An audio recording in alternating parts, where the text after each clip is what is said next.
Salut la famille, ici c'est Franchise, bienvenue sur mon franchise, ma chaîne YouTube où on parle de NBA Top Shot. Ici, comme tu sais, on parle des analyses, des stratégies et on parle des infos du monde NBA Top Shot. Enfin, je suis revenu de vacances, je sais que je vous ai laissé pendant 3 semaines, 3 semaines où j'ai déconnecté de NBA Top Shot. Franchement, ça fait du bien, je conseille à tout le monde de faire la même chose. Mais quand on revient, il y a plein de choses à dire, il y a plein de choses qui sont passées et franchement, ça fait plaisir de revenir aussi. Donc aujourd'hui, on va parler de plein de choses. Mais avant de te dire de quoi on va parler, j'aimerais bien que tu fasses une chose. Inscris-toi à ma chaîne YouTube pour me donner la force et montrer que ce que je fais, ça plaît et ça sert à quelque chose. Ça marche? Donc mets-moi un like et abonne-toi à ma chaîne si ça te plaît, bien sûr. Donc aujourd'hui, de quoi on va parler? En fait, je suis revenu de vacances il y a 2 jours pour essayer de me mettre un peu à jour ce qui s'est passé dans NBA Top Shot pendant les 3 dernières semaines. Il y a pas mal de trucs qui se sont passés. Donc bien sûr, il y a la Summer League, il y a les nouveaux tiers, le Fandom Tier, qui est entre le Common Tier et le Rare Tier. Donc c'est une nouvelle catégorie de moment. Il y a le kiosque NBA Top Shot à Las Vegas, qui est très intéressant aussi, où il s'est passé des trucs. Il y a un nouveau système des enchères, qui est pas sur NBA Top Shot, qui est sur Live Token, mais qui est super intéressant aussi, pour l'avenir de NBA Top Shot. Et il y a bien sûr, ce qui moi m'intéresse le plus, et ce qui toi a dû te faire plaisir aussi, la hausse des prix. Le marché est en hausse, enfin, et je vais t'expliquer pourquoi, comment, je vais te donner mon avis dessus, et je vais aussi donner mes conseils. Donc aujourd'hui, si ça te dit, on va parler juste de la hausse du marché. Dans les prochaines vidéos, on parlera du reste, et comme ça on essaiera de faire des vidéos assez courtes, assez digestes pour toi. Ça marche? Donc si t'es prêt, c'est parti.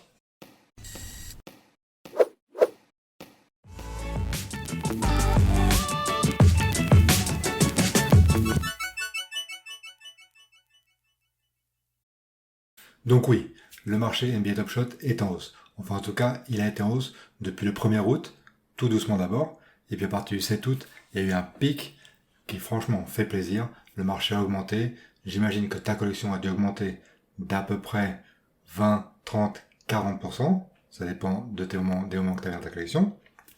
Mais en tout cas, ça fait plaisir à tout le monde. Donc je vais t'expliquer pourquoi. On va voir ça d'abord sur mon écran. Quel s'est augmenté, si tout a augmenté et dans quelle proportion. Et ensuite, je donnerai mon avis, si c'est bon, si c'est pas bon, pourquoi ça s'est passé, mon avis là-dessus. Et enfin, je te donnerai mes conseils, dans quoi j'investis moi en ce moment.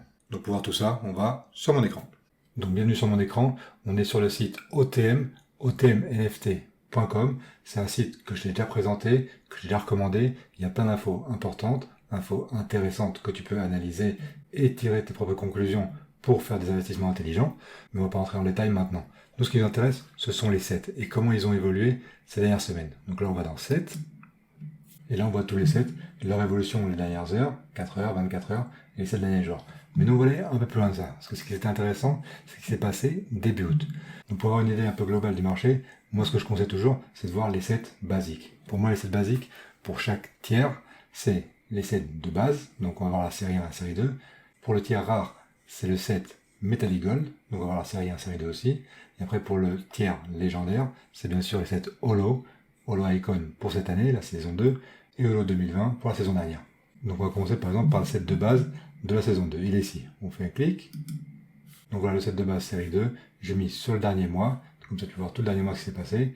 Avant c'était assez stable. Il y a même une petite baisse. Et le 1er août, ça a commencé à augmenter tout gentiment. Et à partir du 5 août ici, ça a augmenté assez vite. Et ça a paru décroître depuis. En se calmant bien sûr ces derniers jours. Donc maintenant ce que je te propose c'est qu'on compare au set de base de la série 1. Le voici. Pareil, depuis le 1er août, même depuis le 3 août on peut dire, ça a commencé à augmenter et ça a augmenté bien plus vite d'ailleurs. Et là ça s'est stabilisé depuis. Donc ça c'est pour les sets de base. Donc maintenant on va voir les tiers rares, les Metallic Gold.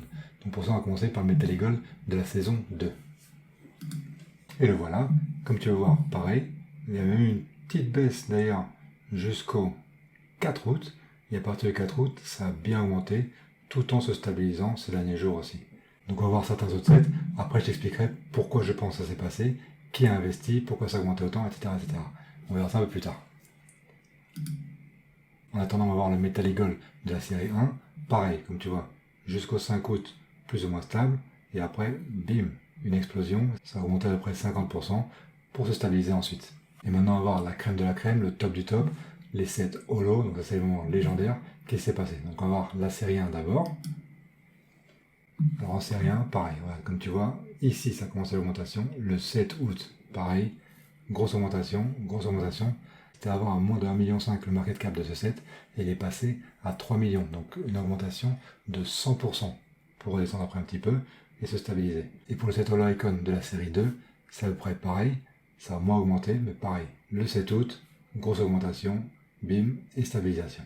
Donc la conclusion, c'est que le marché a augmenté sur tous les tiers, que ce soit la base, le rare ou le légendaire, tout a augmenté entre le premier, on va dire, et le 7 août. Là, ça a explosé. Surtout le 7 août, il y a vraiment eu une explosion. Maintenant, pourquoi ça s'est passé? À mon avis, tout simplement, ça s'est passé parce que, comme tu as vu, fin juillet et début août, il y a eu une petite baisse. Et à mon avis, ce qui s'est passé, c'est que les baleines, les gros joueurs, les gros comptes qui avaient retiré leur argent pendant les playoffs, c'est ça qui a causé une petite baisse pendant les playoffs. Je rappelle que beaucoup de gens ont retiré de l'argent pour investir ailleurs ou tout simplement pour retirer de l'argent et vivre leur vie, peu importe. En tout cas, ils ont pensé que c'était le bon moment de retirer l'argent en juillet, et là, ils ont réinvesti dans NBA Top Shot. Pourquoi je pense ça? Parce que les moments qui ont augmenté le plus, c'est les moments les plus chers. Les séries 1, et en plus les légendaires et les rares. Les séries de base ont augmenté aussi, mais moins. Et perso, j'ai regardé en détail certains moments que je suivais qui avaient acheté, et je voyais la même personne qui achetait 3-4 moments de série 1 par exemple. Donc à mon avis, c'est pas le collectionneur de base qui peut se permettre d'acheter des séries 1. Quand je parle de série 1, je te parle de joueurs stars, donc des moments assez chers. Quand ils en achètent plusieurs en même temps, c'est qu'ils dépensent plusieurs milliers de dollars. Donc c'est des joueurs qui reviennent, des baleines, des gros joueurs, qui reviennent et investissent en masse parce qu'ils pensent que c'est le bon moment d'investir. Moi personnellement, je pensais que c'était le bon moment de réinvestir à partir de fin août. Pourquoi? Parce qu'en septembre, c'est la rentrée, les gens vont commencer à se remettre dans leur routine quotidienne de toute l'année, ils vont commencer à se réintéresser à l'NBA, alors qu'en août, ils sont en vacances. Donc moi, je pensais à la base investir fin août. Regarder tous les moments pas cher et acheter à fond fin août. Maintenant, je pense que beaucoup de baleines et beaucoup de gens ont pensé la même chose, et du coup, ils ont avancé un peu leur calendrier, leur agenda, et ils ont commencé à investir début août. Donc à partir du moment où il y en a un qui investit, ça fait effet boule de neige, l'autre investit parce qu'il pense que c'est le moment et ils veulent investir avant que ce soit trop tard. Donc voilà, tout ça s'est passé début août. Moi j'ai eu de la chance, franchement j'ai eu beaucoup de chance, parce que je sais pas si toi t'as regardé, mais moi je regardais le match, la finale des Jeux Olympiques France-États-Unis. Je pense que t'as pas dû la rater, c'était énorme. Moi je me suis levé à 4h du mat pour la voir, et pendant que je regardais la finale, je regardais sur NBA Top Shot. Et c'est ce jour-là, justement, que l'explosion s'est produite sur NBA Top Shot. Donc moi, vite fait, vu que j'avais sur Dapper de l'argent que je pensais réinvestir fin août, j'ai réinvesti aussi. Et effectivement, les moments en une nuit ou en 2 nuits ont pris beaucoup de valeur. Donc j'ai eu de la chance, j'ai réussi à investir à temps. J'espère que toi aussi tu avais de la chance, que tu avais investi ou avant ou juste après. Mais si c'est pas le cas, c'est pas fini. Il y a encore des bons investissements à faire. En ce moment, comme tu as vu, le marché s'est stabilisé, parce qu'en fait, il y a eu une grosse montée pendant 1 ou 2 jours. Après, ça s'est stabilisé, les joueurs ont vu qu'il y avait une grosse montée, donc beaucoup se sont dit c'est le moment de vendre, donc beaucoup de joueurs ont commencé à vendre, donc ça a baissé un petit peu, et ça s'est stabilisé. C'est ce qui se passe toujours, le marché augmente beaucoup, il rebaisse un peu, ça stabilise. Ou alors, il baisse beaucoup, il remonte un peu, et ça stabilise. C'est les mouvements normaux du marché. Donc mon avis là-dessus, c'est que forcément c'est super positif, ça fait toujours plaisir à tout le monde que le marché augmente, ça c'est une chose, ça c'est évident, ok. Maintenant je pense que c'est positif parce que je le compare à la hausse du marché qu'on a eu en février, qui était une hausse énorme, exceptionnelle pendant 5-6 jours, mais c'est une hausse irréelle, qui ne pouvait pas tenir sur le long terme. Pourquoi? Parce que tous les moments augmentaient, quel que soit le moment que tu achetais, ça augmentait. Donc c'est-à-dire qu'en février, on était passé de moment de base à 1 ou 2 dollars, qui était passé à 10, 15 dollars. Donc c'est-à-dire que le nouvel utilisateur qui rentrait sur NBA Top Shot, il voulait acheter son moment le moins cher, il devait déjà dépenser 10 ou 15 dollars. C'était énorme, c'était pas soutenable, c'était pas possible sur le long terme.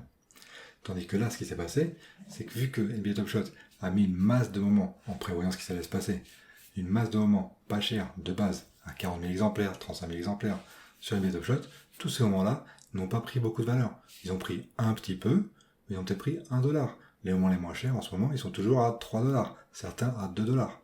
Très accessible pour tout le monde, pour les nouveaux utilisateurs.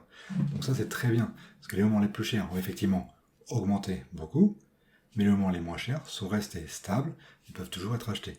Donc ça c'est un marché stable, à mon avis c'est un marché, un écosystème qui marche maintenant sur le long terme, et donc à mon avis NBA Top Shot peut accepter de nouveaux utilisateurs.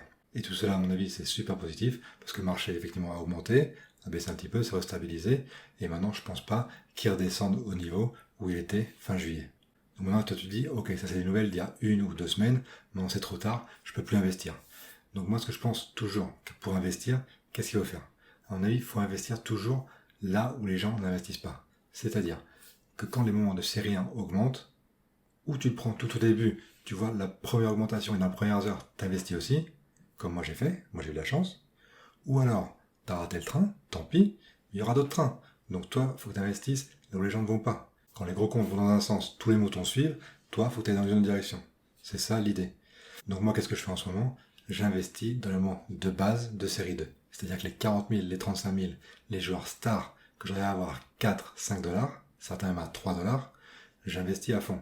Donc j'investis pas à fond des milliers de dollars, mais j'investis 100, 200 dollars dans les moments à 4, 5 ou même 3 dollars. Donc ça me fait beaucoup de moments, une bonne base pour mon compte, pour ma collection, et je pense que ces moments-là, justement, n'ont pas encore pris beaucoup de valeur, mais que tous les nouveaux collectionneurs qui vont rentrer ou qui arrivent maintenant, ce sont les moments qu'ils vont vouloir. Donc là, je te parle pas des moments de Mason Plumlee à 2 dollars. Mason Plumlee, je pense pas que beaucoup de gens le veuillent. Il y a plein de joueurs lambda que personne ne voudra. Mais par exemple, si Mason Plumlee, là je te dis n'importe quoi parce que je viens pas regarder à combien il est, mais il doit être à mon avis à 3 dollars. Donc moi je préfère acheter un Chris Paul, un Ben Simmons, un Joel Embiid, un Bradley Beal à 4 dollars, juste 1 dollar de plus, parce que ces joueurs-là sont les joueurs que les gens vont rechercher. En plus, quand la série 3 va commencer, NBA Top Shot va sortir le set de base, sûrement à plus d'exemplaires que le set de série 2. Donc au moins, je pense, 50 000 exemplaires. Donc forcément, quand les moments de série 3 seront à 2-3 dollars, ceux de série 2 vont forcément prendre de la valeur, parce qu'ils peuvent être moins chers que les séries 3 qui seront à plus d'exemplaires. Tu vois ce que je veux dire? Donc à mon avis, ils prendront un peu de valeur. Donc je dis pas que ces moments vont passer de 4 à 20 dollars. Non. Mais ces moments peuvent passer de 4 à 6, 7 dollars. Et déjà, ça fait une augmentation de plus de 50%. Tu vois ce que je veux dire? Mais en tout cas, moi, c'est ce que je pense. J'investis dans les moments vraiment pas chers en ce moment, parce que je pense qu'à l'avenir, ils aideront. En plus, ils t'aident beaucoup pour ton collector score. C'est les plus efficaces pour monter le collector score. C'est 12 points à chaque moment de base de série 2. Donc c'est pas mal en vue des futurs drops. Donc à mon avis, c'est que du bonus. En plus, des joueurs stars dans ta collection, franchement, c'est jamais en trop. Les joueurs stars, ils peuvent toujours te demander pour des challenges, pour des showcases. Ils peuvent toujours te demander, et au pire des cas, tu pourras les échanger contre les trade tickets.